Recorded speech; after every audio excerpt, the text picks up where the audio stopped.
Boa tarde. Um responsável da Agência Europeia de Medicamentos admite ligação entre a vacina da AstraZeneca e os casos de coágulos sanguíneos. Em entrevista a um jornal italiano, Marco Cavalleri, diretor de estratégia de vacinas, revela que a declaração oficial da agência pode chegar nas próximas horas. O responsável diz que existe uma relação entre a vacina da AstraZeneca e os casos de trombose em pessoas que foram imunizadas com o fármaco, mas adiantou que não se sabe por que motivo a vacina pode provocar essa reação. Na passada semana, 7 pessoas morreram no Reino Unido com a formação de coágulos depois de receberem a vacina da AstraZeneca. Contatada pela RTP, a Direção-Geral da Saúde diz que não se trata de uma posição oficial e que, por isso, é prematuro tomar qualquer decisão. Diz que se trata apenas de uma entrevista a um jornal. E temos, neste momento, por via Skype, o médico e investigador Miguel Prudêncio. Muito boa tarde. Começo por lhe perguntar o que é que pode significar estas declarações deste membro da Agência Europeia de Medicamentos. Muito boa tarde. Bom, eu penso que para já são isso mesmo, são declarações numa entrevista de um membro da Agência Europeia dos Medicamentos e não uma posição oficial, um comunicado oficial da agência. E eu penso que é prematuro estarmos a especular sobre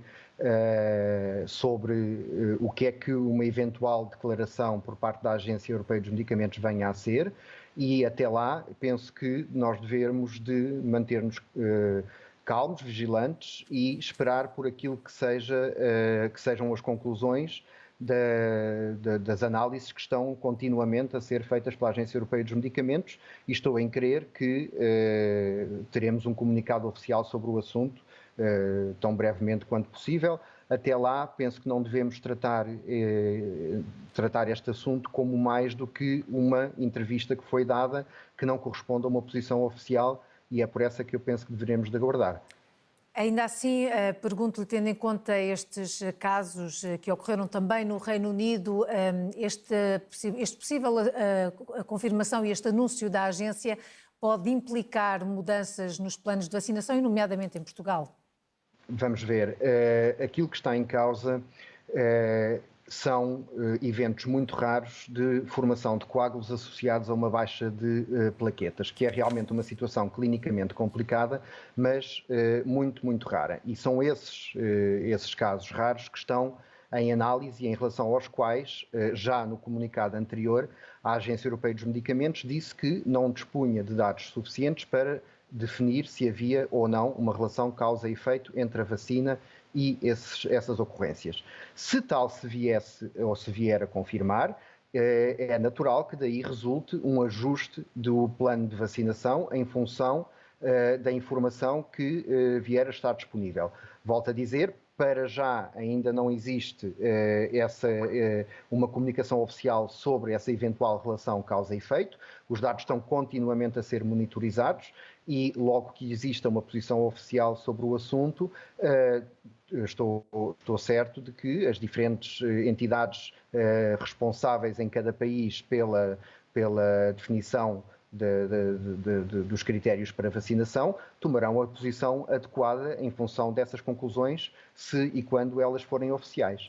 No seu entender, consegue dizer quais são as idades ou os grupos que, a confirmar-se esta situação, não devem levar a vacina da AstraZeneca, ou deve haver um maior cuidado na redefinição desses critérios e desses grupos? Consegue dar exemplos, por exemplo? Nós sabemos que a maior parte destas ocorrências muito raras que aconteceram sobretudo em pessoas até aos 55, 60 anos de idade, mas, mais uma vez, não está estabelecida a relação direta com a vacina. Na eventualidade dessa relação vir a ser estabelecida, é natural que a redefinição das prioridades de vacinação tenham esses dados em conta, mas neste momento é prematuro adiantar-me àquilo que possa vir a ser a comunicação oficial da Agência Europeia dos Medicamentos e, em consequência dessa comunicação, qualquer definição ou ajuste de estratégia de vacinação por parte da DGS. Para já seria estar a especular. Portanto, eu penso que é uma questão de aguardarmos com serenidade pelas conclusões das análises que estão a ser continuamente realizadas e depois, em função dessas conclusões, tomar-se-ão com toda a certeza as decisões que sejam as mais adequadas para garantir a segurança de toda a gente.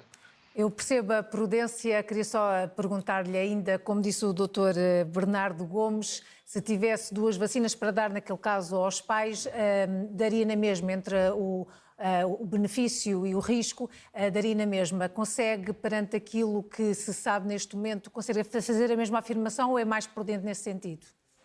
Eu confio plenamente naquilo que são as decisões das entidades oficiais em relação à segurança e à eficácia das vacinas. E para responder à sua pergunta de uma forma mais direta, se a minha mãe neste momento pudesse ser vacinada com alguma dessas 2 vacinas que referiu, eu não teria qualquer hesitação em que fosse com qualquer uma delas, porque neste momento as indicações que nós temos são as de que a vacina é segura e é eficaz, tanto a da AstraZeneca como as outras, e portanto eu vou aguardar com tranquilidade que haja mais dados concretos sobre as análises que estão a ser realizadas.